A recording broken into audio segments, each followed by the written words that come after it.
Hey everybody, what's up? So I'm going to be giving a little spoiler here. So just to let you know, if you have not seen the movie Krampus, I recommend you go watch it and come back to this video. For the past few days, something's been going through my mind, and the reason being is I've been seeing ads for Christmas ornaments, especially one of those involving Krampus. And there's kind of a mystery at the end, if you will, where we see all these snow globes. And the deal is Krampus is supposed to take you to hell. Well, we see all of these houses inside these snow globes. The first thought I had was, well, typically you see snow globes at Christmas time. If not, it's normally like tourist stuff, certain other things. But typically we see them around the holidays. So there's a connection to Christmas there. And the other part is, since Krampus takes you to hell, imagine, if you will, that you're trapped inside of a representation of the house that you were in when everything happened and Krampus took you away.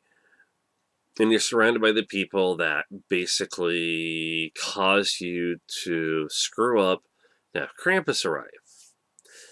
Basically, the snow globes could be seen as a personal hell, where you more or less are trapped in this world where you can't escape, and that you're stuck with these people. And the interesting thing is that it dawned on me when I was thinking about the holidays coming up, and I started thinking about the movie, and then I started going further into it. I really think that's it. It's your own personal hell. The other thing is, I was thinking about the movie Trick or Treat, and if you have, once again, spoilers, there was a question asked of why didn't Sam stop the werewolves from, was it teacher or principal? I'm trying to remember. Should have looked it up before I started this. And the other question was why did Sam let the undead eat the bus driver even though he redeemed himself with Sam? Oddly enough, this was another thing that got me going. Was, remember, Sam is actually the supernatural force that's supposed to be a representation of Halloween.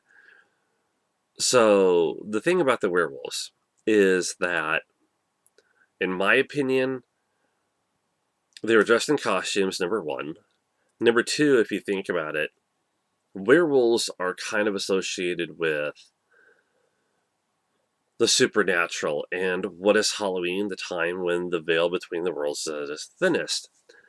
So if you think about it in a way, Sam can't touch them because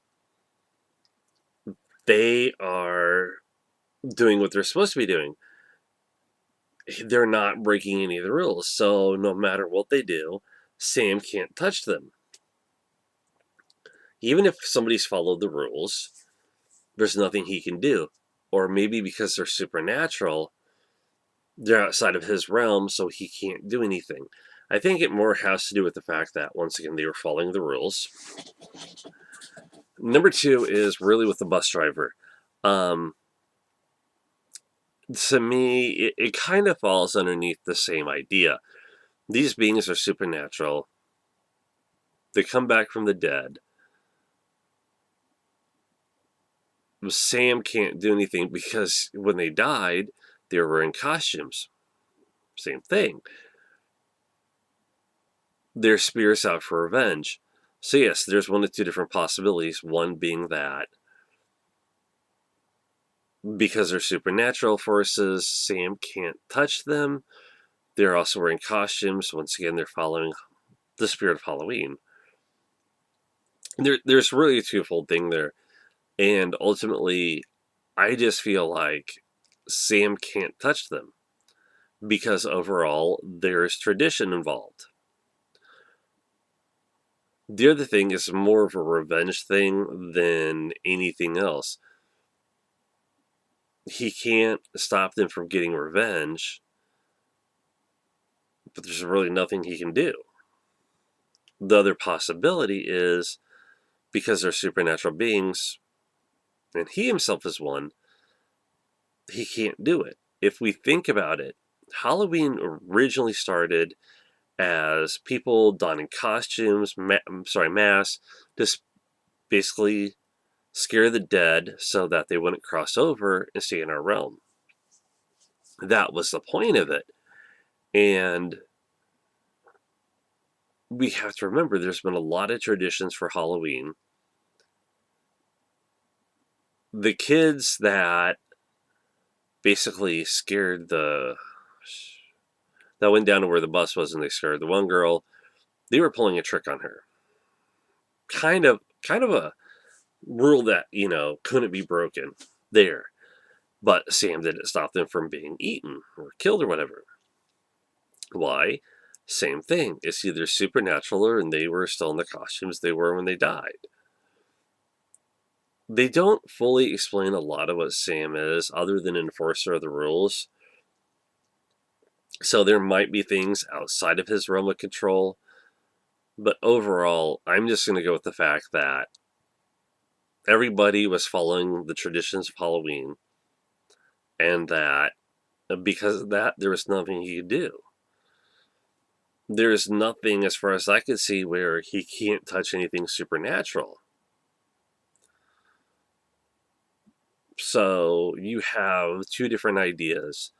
And I think the best thing to do is if you can look at it and make the decision of, well, which is right, ultimately those are the two things that you can think about. Is it the rules or is it the fact that because it's Halloween, it's the time where the supernatural comes out the most, more than likely he has no control over them, is really my opinion. There's nothing he can do if you follow the rules or you redeem yourself. It's out of his hands when something else comes up. So overall, that's just my take on it.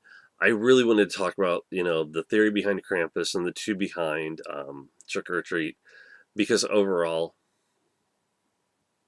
there's so much open-ended in the movies that you can't figure out. It's going to be like TV in that there's always going to be theory as to what's going on. I just wanted to give my 2 cents on both. That's it, everybody. Take care. I'll talk to you later. Bye.